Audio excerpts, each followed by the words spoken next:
बिस्मिल्लाहिर्रहमानिर्रहीम। Dear students, अस्सलाम वालेकुम। Hope you all are fine. और आप जो हैं वो स्टडी से भागने की भरपूर कोशिश भी कर रहे होंगे। और जब आपका टेस्ट आता होगा तो आप यूट्यूब पर आकर जो है वो केमिस्ट्री को समझने के लिए केमिस्ट्री विद दलिया सर्च भी करते होंगे।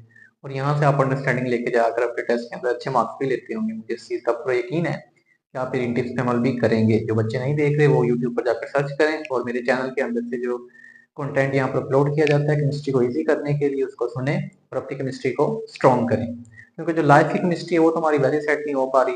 चलें, जो बुक वाली केमिस्ट्री है उसको तो थोड़ा सेट कर लिया है सरली के साथ भी। तो आप लोगों की हेल्प करने के लिए आज मैं लेके आया हूँ चैप्टर नंबर 2 एटॉमिक स्पेक्ट्रम का जो टॉपिक है इसको आप लोगों के सामने प्रेजेंट करूंगा। और इसके साथ साथ हम देखेंगे टाइप्स ऑफ स्पेक्ट्रम को, जो कि काफी ज्यादा मुश्किल टॉपिक है। लेकिन इस टॉपिक को आप लोगों को समझाने के लिए मैं बहुत इजीएस्ट जो अप्रोच है उसका यूज करूंगा। तो आइए एटॉमिक स्पेक्ट्रम के टॉपिक को थोड़ा सा समझने की कोशिश करते हैं। अच्छा जी, एटॉमिक स्पेक्ट्रा जो है हमारी बुक में टॉपिक का नेम गिवन है। एटॉमिक स्पेक्ट्रा समझने से पहले मैं आपको स्पेक्ट्रम समझाता हूँ कि स्पेक्ट्रम क्या होता है। स्पेक्ट्रम क्या होता है बच्चों? Dispersion of white light into 7 colours.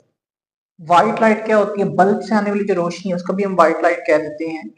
उस व्हाइट लाइट का या किसी टॉर्च से आप लाइट जो है वो यूज कर रहे हैं तो उसको भी व्हाइट लाइट कह दिया जाता है। जो सन से आने लाइट है वो भी हम यूज कर सकते हैं। तो जब भी आप व्हाइट लाइट को या सूरज की रोशनी को प्रिज्म में से गुजारते हैं तो वो प्रिज्म से गुजरने के बाद 7 मुख्तलिफ कलर्स में जो है वो डिवाइड हो जाती है।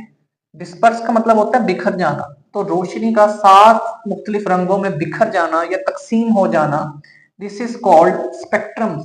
यानी कि 7 कलर्स का आना जिन्हें आप विब गायर भी कहते हो, violet, Indigo, blue, green, yellow, orange and red. तो इन 7 कलर्स के अंदर एक सिंगल कलर की लाइट का डिवाइड हो जाना, दिस इज कॉल्ड स्पेक्ट्रम। इसको नाम दे दिया जाता है। फिर हम आते हैं जी अपने एटॉमिक स्पेक्ट्रा की तरफ। अब एटॉमिक स्पेक्ट्रा क्या होता है? किसी भी एटम का जब आप स्पेक्ट्रा स्टडी करेंगे या स्पेक्ट्रम स्टडी करेंगे उसको हम क्या कह देते हैं? एटॉमिक स्पेक्ट्रा कह देते हैं। कुछ बातें लिखी हैं इसके बारे में। स्पेक्ट्रम ऑफ एन एटम, एक एटम का जो स्पेक्ट्रम होगा उसको एटॉमिक स्पेक्ट्रा कह देंगे। स्पेक्ट्रम क्या होता है? ये मैंने नीचे जो ड्रॉ किया, दिस इज कॉल्ड स्पेक्ट्रम। इसके अंदर आपके पास कुछ लाइंस आती हैं। एक फोटोग्राफिक प्लेट हम प्लेस करते हैं, उसमें जिस जगह पर रेडिएशन जाकर गिरती है उस जगह पर कुछ लाइंस आ जाती है, जैसे ये रेड लाइंस आ गई हैं। और जिस जगह पर रेडिएशन नहीं गिरती वहां पर आपके पास वो प्लेट जो है अपने ओरिजिनल फॉर्म के अंदर मौजूद रहती है, जिसको मैंने यहाँ पर डार्क स्पेस से शो किया है। तो spectrum of an atom, distinct lines separated by dark space. इसमें कुछ स्पेसिफिक लाइंस आपको दिखाई देंगी जो एक दूसरे से अलग हो रही होंगी by the dark space. Dark space का मतलब यहाँ पर क्या है कि जिस जगह पर ये रेड 2 लाइनें आई और यहाँ पर 2 रेड लाइनें आई, इनके दरमियान में कोई भी लाइन नहीं आई या यहाँ पर रेडिएशन नहीं गिरी, तो वो रीजन जहां पर रेडिएशन नहीं गिरती उसको डार्क स्पेस कहते हैं। जहां पर रेडिएशन गिर जाती है उसको ब्राइट लाइन कह देते हैं। Boundary line between the colours can be mark. आप भी इन रेड लाइंस के दरमियान में एक बाउंड्री मार्क कर सकते हैं कि 2 रेड लाइंस यहाँ हैं, 2 रेड लाइंस यहाँ, इनके दरमियान में आप बाउंड्री जो है मार्क कर सकते हैं। ईच एलिमेंट है स्पेसिफिक लाइन स्पेक्ट्रम, और हर एलिमेंट की जो है वो स्पेसिफिक आपको इस तरह का पैटर्न देखने को मिलेगा जिससे आप उसको आइडेंटिफाई कर सकते हैं। टाइप्स की तरफ चलते हैं जी। जैसे मैंने यहाँ पर Na लिखा हुआ है सोडियम, तो सोडियम का स्पेक्ट्रम अगर आप स्टडी करें तो उसमें आपको 2 येलो कलर की लाइंस दिखाई देती हैं। 2 येलो लाइंस आपको यहाँ दिखाई देंगी और 2 येलो लाइंस आपको यहाँ दिखाई देंगी। सोडियम एक एटम है, तो इसका जो स्पेक्ट्रम आया या जो पैटर्न आया फोटोग्राफिक प्लेट के ऊपर, इस पैटर्न को नाम क्या दे दिया गया? Atomic spectra.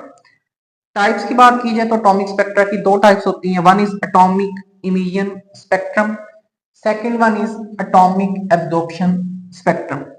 Atomic emission spectrum को समझते हैं। एटॉमिक का मतलब एटम, इमिशन का मतलब रेडिएशंस का खारिज होना या रिलीज होना, और स्पेक्ट्रम का मतलब इस तरह का पैटर्न आना फोटोग्राफिक प्लेट पे। अब ये होता कैसे है? हमने क्या लिया, ये ब्लैक कलर की मैंने एक डिस्चार्ज ट्यूब ली, जिसको हम आम लफ्जों में ग्लास ट्यूब भी कह देते हैं। मैंने उसके अंदर क्या फिल कर ली? हाइड्रोजन गैस फिल कर ली। कोई भी गैसियस एटम आप ले सकते हैं, उसको मैंने फिल किया। मैंने यहाँ से इसको हीट प्रोवाइड की। हीट प्रोवाइड करने पे यहाँ से कुछ रेडिएशंस जो है रेड कलर की वो यहाँ से निकली, किसी भी कलर की हो सकती है रेडिएशंस निकली। उसके बाद मैंने आगे एक स्लिट रखा। स्लिट का मकसद क्या होता है कि रेडिएशंस को एक जगह पर इकट्ठा करना, कन्फाइन करना। तो इस सारी रेडिएशंस एक जगह पर इकट्ठी हुई, फिर हमने आगे प्रिज्म रखा। प्रिज्म से गुजरने के बाद वही काम हुआ जो स्पेक्ट्रम के केस में हो रहा था कि एक रेडिएशन या एक कलर की लाइट 7 कलर्स में जो है वो डिवाइड हुई या स्प्लिट हुई। इस स्प्लिटिंग को या इस पैटर्न को जो हमें फोटोग्राफिक प्लेट पर मिला, इस पैटर्न को क्या कह देते हैं जी? इमिजन स्पेक्ट्रम कह देते हैं। अब इमिजन स्पेक्ट्रम क्यों इसको नाम दिया जाता है, हम इसको इस डायग्राम से समझते हैं। ये हमने हाइड्रोजन का एक एटम बनाया हुआ है, ये इसका न्यूक्लियस, ये पहला शेल और ये दूसरा शेल। पहले शेल में इलेक्ट्रॉन मौजूद था, मैंने इससे थोड़ी सी एनर्जी प्रोवाइड की, जिसे आप कहते हैं जी हीट एनर्जी। मैंने इसको हीट प्रोवाइड की, तो हीट करने पे जो इलेक्ट्रॉन है वो एक्साइटेड हो गया और वो पहले शेल को छोड़ के दूसरे शेल में चला गया। दूसरे शेल में जब इलेक्ट्रॉन गया तो ये इसकी एक्साइटेड स्टेट थी। एक्साइटेड स्टेट हमेशा याद रखें अनस्टेबल स्टेट होती है।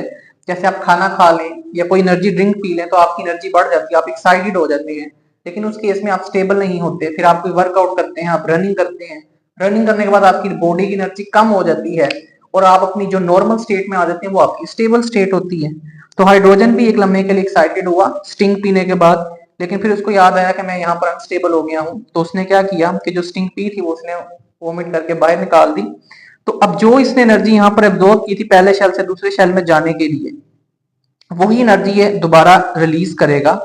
ये रिलीज एनर्जी या इमिटेड रेडिएशन जो होगी इसको प्रिज्म से गुजारा जाएगा और प्रिज्म से गुजारने के बाद आगे फोटोग्राफिक प्लेट रखी जाएगी। अब ये रेडिएशन जहां जहां जाकर प्लेट को हिट करेंगी, ये इमिटेड रेडिएशंस की बात कर रहा हूँ, ये इमिटेड रेडिएशंस या खारिज होने वाली रेडिएशंस जहां जहां जाकर फोटोग्राफिक प्लेट पर टकराएंगी, वहां पर आपके पास एक लाइन अपेयर होगी, एक निशान आएगा। उस निशान को या इस लाइन को क्या कह देते हैं? ब्राइट लाइन कह देते हैं। मेरी डायग्राम में आप देखें ब्लैक कलर की जो लाइनें हैं ये क्या है? ब्राइट लाइंस हैं। ये कब आई?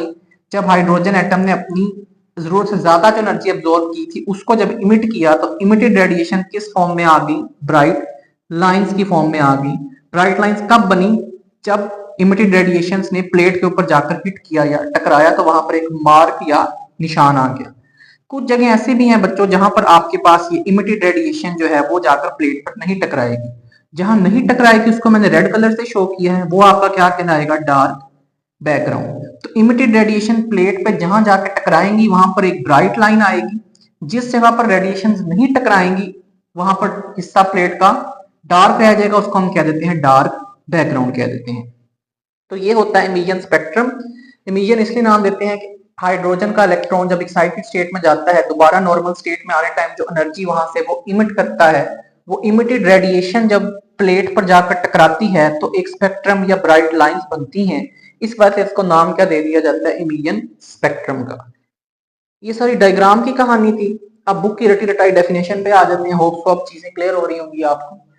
When an atom in gaseous state, अच्छा एटम जो है आपका गैसियस स्टेट में होना चाहिए, उसको आप हीट करो या आप उसमें से subjected to electrical discharge, electrical discharge होने का मतलब उसको बिजली लगाओ या उसमें से बिजली पास करो, तो radiations of certain wavelengths are emitted. तो कुछ खास वेवलेंथ की जो रेडिएशन है या शुआएं जो है वो निकलेंगी, जैसे यहाँ पर निकल रही थी, उसको प्रिज्म से गुजारा।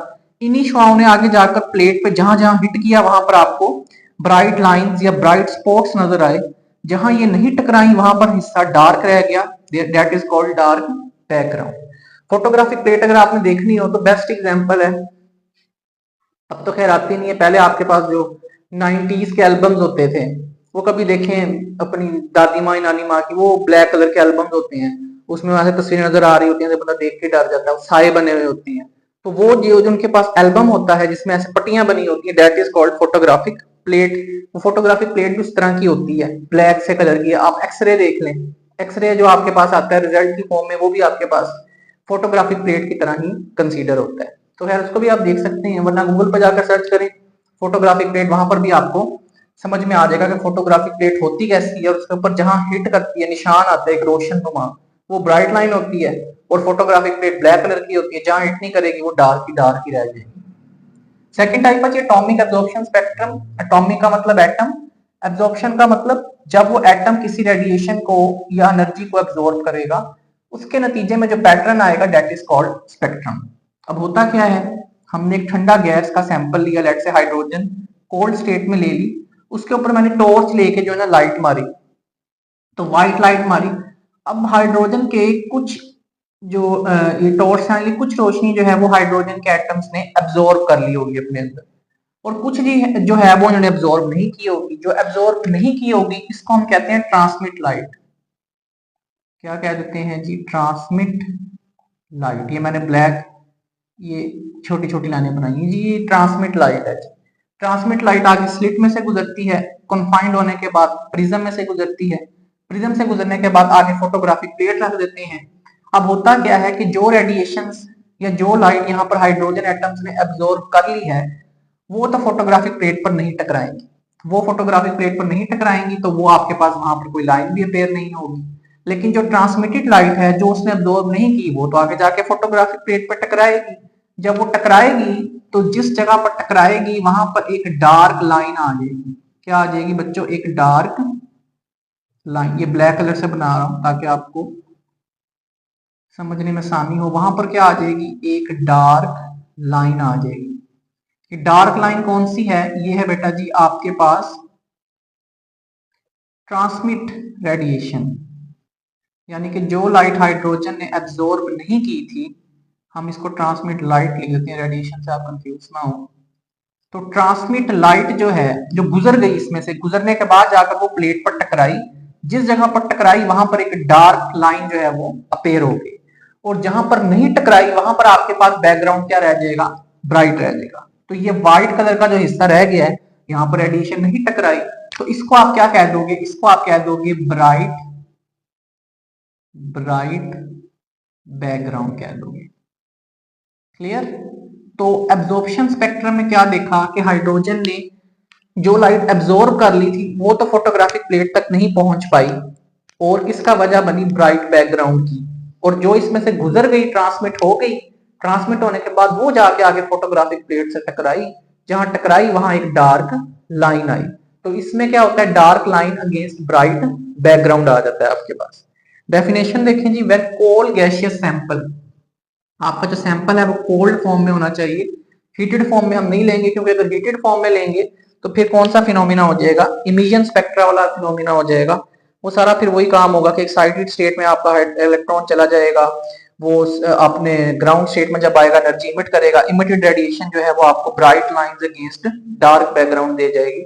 तो कोल्ड गैसियस सैंपल लेंगे, उसमें से white light, when white light is fall some radiations are absorbed, कुछ रेडिएशंस एब्जॉर्ब होगी, जो इसने एब्जॉर्ब कर ली, अपने अंदर हजम कर ली, वो आपको क्या देंगी? वो प्लेट पर नहीं टकराएंगी, तो प्लेट आपकी वहां पर ब्राइट रह जाएगी, अपने ओरिजिनल कलर में रह जाएगी, इसको हम कहते हैं bright background. While some pass through it, और कुछ जो ट्रांसमिट लाइट है वो इसमें से पास ऑन हो जाएगी, जो पास ऑन हो जाएगी वो आगे जाकर प्लेट पर टकराएगी, जिस जगह पर टकराएगी वहां पर एक डार्क कलर की लाइन जो है वो अपेयर हो जाएगी।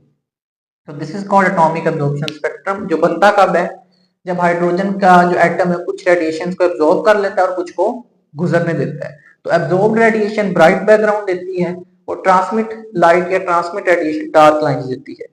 सिमिलैरिटी क्या है दोनों स्पेक्ट्रम में, यानी कि इमिशन स्पेक्ट्रम और एब्जॉर्प्शन स्पेक्ट्रम में क्या चीजें सेम है? तो आप देखिए, नंबर ऑफ लाइंस सेम है, कलर ऑफ लाइन सेम होता है, और डिस्टेंस बिटवीन द लाइन भी सेम होता है। ये तीनों चीजें सेम होती हैं। डिफरेंस कहां पर आता है कि इमिशन स्पेक्ट्रम में आपके पास आती हैं ब्राइट लाइंस, कब आती हैं? जब इमिटेड रेडिएशन जो है प्लेट पर जाकर टकराती है, against dark background. Dark background कब आता है? जिस जगह पर वो हिट नहीं करती वहां पर प्लेट जो है वो डार्क कलर की रह जाती है या ओरिजिनल कलर की रह जाती है। एब्जॉर्प्शन में इसके उलट होता है, एब्जॉर्प्शन स्पेक्ट्रम में डार्क लाइंस आती हैं, जो है आपके पास जो उसने एब्जॉर्ब कर ली है वो ब्राइट बैकग्राउंड की फॉर्म में रह जाती हैं, और जो उसमें से गुजर जाती हैं, ट्रांसमिट हो जाती हैं, वो डार्क लाइंस की फॉर्म में आती हैं। So this is all about atomic spectrum and its types. Hope so आपको ये टॉपिक जो है वो क्लियर हो गया होगा। मिलता हूँ आपसे अपनी नेक्स्ट वीडियो में किसी और नए टॉपिक के साथ। तब तक के लिए thank you so much. Allah Hafiz.